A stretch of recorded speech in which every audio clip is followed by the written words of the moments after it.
Welcome back to another Mountain Murders. I'm Heather.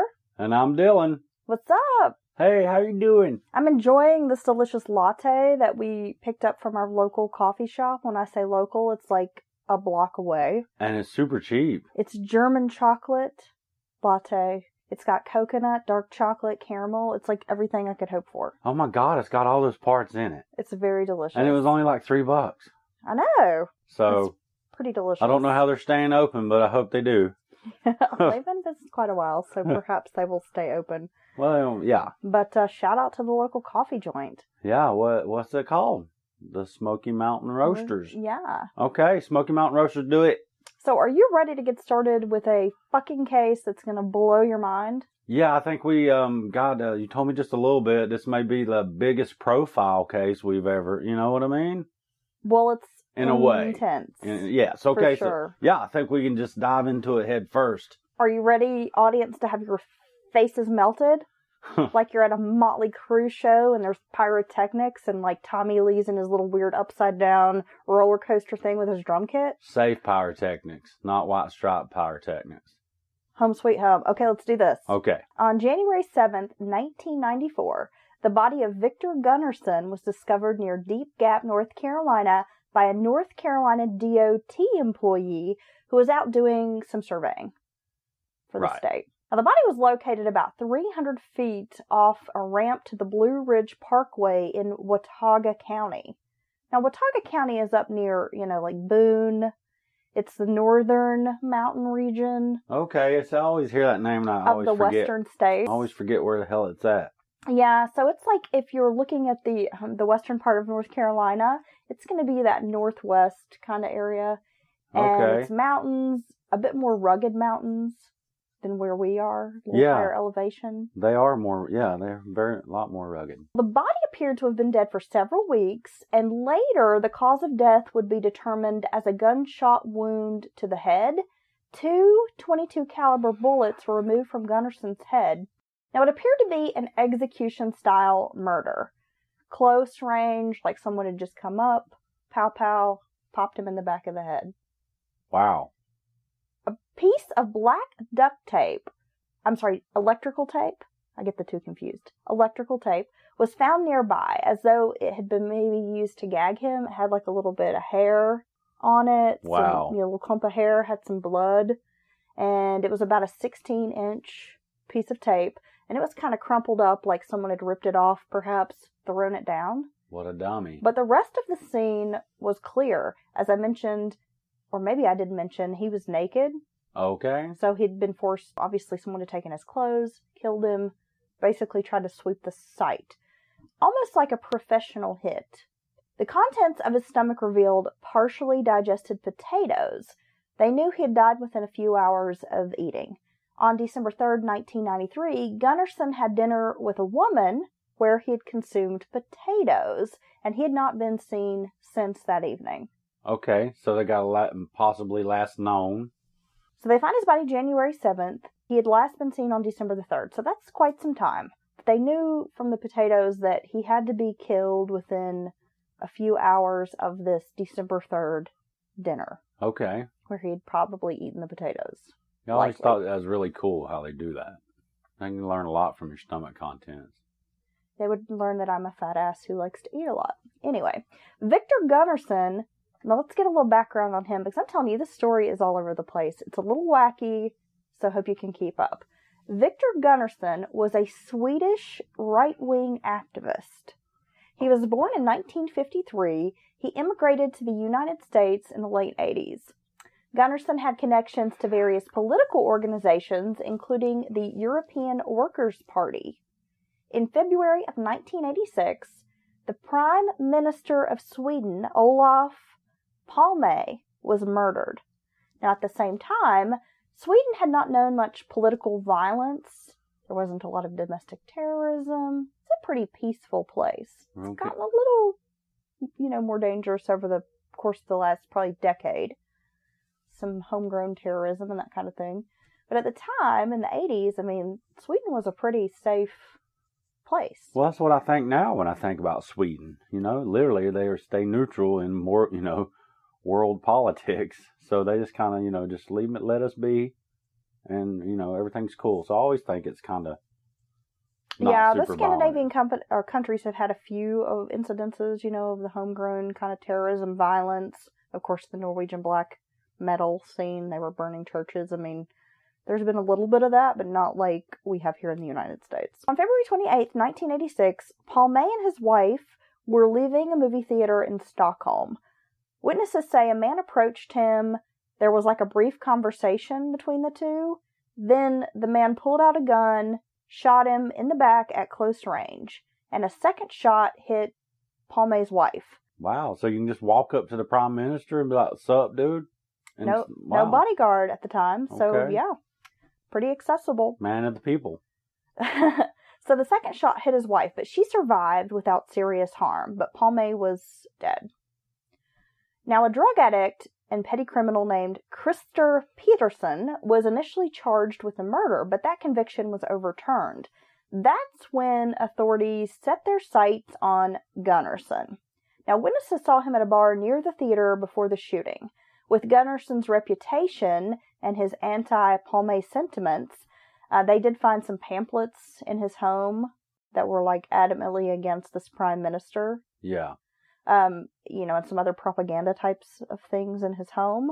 He was under investigation. Authorities had put phone surveillance on him. He says he was harassed for months, even years after this. So badly, he couldn't get a job. He was struggling. Okay. His name was out there. Everybody thought he was guilty before he'd even, had a day in court. Yeah. And they didn't have enough evidence to arrest him. But he was definitely, number one suspect on the list. Yeah, and those more, I don't know if you'd call it liberal, but kind of, Scandinavian countries have a, history of being very, forward-thinking on many of their policies. These little right-wing groups that do always exist around these are typically very, very extreme. You know what I mean? Paul May was, I believe, a Democrat socialist. Right. So he was part of the very liberal, socialist party in Sweden. And Victor Gunnarsson, just did not approve of this, as I mentioned, right wing. So yeah, he was dead. They really didn't have enough evidence to, charge Gunnarsson, although he was being harassed, interrogated. He felt like this was ruining his life, and he wasn't even charged. So he decided to move to the United States. And I should mention, the Prime Minister Paul May's murder is still unsolved to this day. Wow. Never been able to solve the case. Gunnarsson moved to the United States. He immigrated to Salisbury, North Carolina, where he was working as a language tutor. Okay. And that's how he was making money. He was known as a ladies' man around town, wooing women. Well, with that Swedish accent. Fairly good-looking guy, dark hair. Oh, Gunter. Had the Tom Selleck mustache. Okay. He had that whole 80s thing going on. Plus, he's like the big Scandinavian Swedish man. Yeah, I know, but he had some really great meatballs. Yeah. Oh. Well, some reports even say he would woo ladies by claiming to be an FBI agent, and he had even this little badge thing that he would flash, and he would tell women he was a film director. Oh, what kind of films, Gunter? And his name was Victor, baby. Victor. And he would try to woo women by telling them he was a film director, European film director, So he had some game. Gunter's just fun to say. I'm sorry about that. He was running game. A few months before Gunnarsson's body was found, he had met a single mother named Kay Whedon. The pair had been dating only a brief period at the time of his death.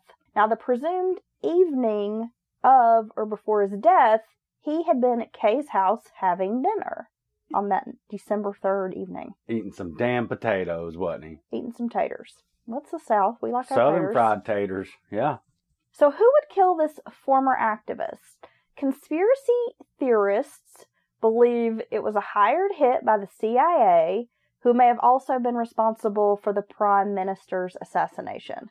So immediately these rumors start to swirl. People thought that perhaps Gunnarsson was a CIA, like operative assassin hired to kill the prime minister. And they're cleaning up. And then they're cleaning up by taking him out. Oh, well, how could, if you knew anything about his backstory, you would kind of, you'd be like, oh, yeah, what's going on here? Well, it definitely leads to some salacious, stories and ideas, I guess. Because the CIA's presence in Salisbury is huge. Well, Kay Wheaton was a school teacher, and she had been in a relationship previously, even engaged to a police officer named Lamont Claxton Underwood. And people called him LC. I guess so. That's pretty big name. I guess Underwood and Kay had met because he worked at Salisbury High School as, I guess, like a school resource officer, often appearing at the high school, that kind of thing. So they met up. He was a 19-and-a-half-year law enforcement veteran. Now, he had retired in 1993 after suffering an injury, but history of working in law enforcement, dating this teacher. She had ended the relationship in early December of 1993. Now, the relationship was tenuous at best. During the course, she had received several anonymous threatening letters, including one that stated a .22 caliber had been fired into her house. Of course, she's panicked, calls a sheriff's deputy to come over. They did find a bullet lodged into the exterior of the house by her son's bedroom. Wow, how scary is that? One letter demanded $2,000 or her son would be harmed. She also was receiving these threatening phone calls. Oh my God. Yeah, just very crazy. Now, Underwood was a 3 times, so what does that make him? Thrice divorced. Yeah, that probably makes him an asshole. Now, once the story starts to come out, they find that he had a history of stalking women. Yeah. Harassing them when the relationship soured, vandalizing their property, making threats, essentially terrorizing the women he would date. Oh, and so he's like Judge Dredd. I am the law. So he's running around, cop all this time. Smaller town, smaller area. Yeah, he can do whatever he wants. You know what I mean? That's the way he thinks. Right, because this is the late 80s, early 90s when these relationships are happening, souring. If you look back historically, the laws to protect women and domestic violence victims were not in place like they are today. Yeah. There were no stalking laws. Yep. A lot of times when victims would call law enforcement and say, hey, this guy's threatening me or stalking me, they would be like, well, we don't like to get involved in that. Yeah, there's not much we can do. And he's a cop too. On top of that. You know these women weren't getting any relief in that area away from this guy. For a while, Wheaton was experiencing this harassment from Underwood, such as he'd follow her around, drive by her house. Once he even followed her into a restaurant, picked up a drink and poured it into her lap. What an asshole. So this had been going on for a while, but here, kind of around this time period, I guess things had kind of flattened out a little bit. They were kind of being more cordial to each other, trying to be friends, if you will. Okay, well, I could see from her point of view wanting to calm this down because nobody wants someone stalking around after him. Yeah, no shit. Public confrontations. It's really scary. Public confrontations. It's embarrassing. It's I'm not going to do that. Yeah, I'm not going to do that. Now, on the evening of December 3rd, Gunnarson's car was parked at the Wheaton house. Underwood and a woman named Shirley Scott drove by the Wheaton home several times that evening. Now, at some point, when Underwood sees this car and doesn't know who the owner is, he's very upset about it. He calls his friend Rick Hilliard, another law enforcement member, around 11:30 p.m. and gave him the tag number and asked him to perform a search. Oh, wow, that's an abuse of power he used to have. Called him back to say it belonged to Victor Gunnarsson. The address was listed in Salisbury. So this guy gives him all of the information. Yeah, not a good move. Later, Jason Wheaton, the son of Kay, would testify that on this evening around 11 p.m., he had seen Underwood's car drive by outside the house. She and her son are both aware he's harassing her, stalking her, he's doing these drive-bys, spying, all of that. The son notes, here he is, probably tells his mom, like, hey, that psycho's outside again. Yeah, no like shit, poor kid.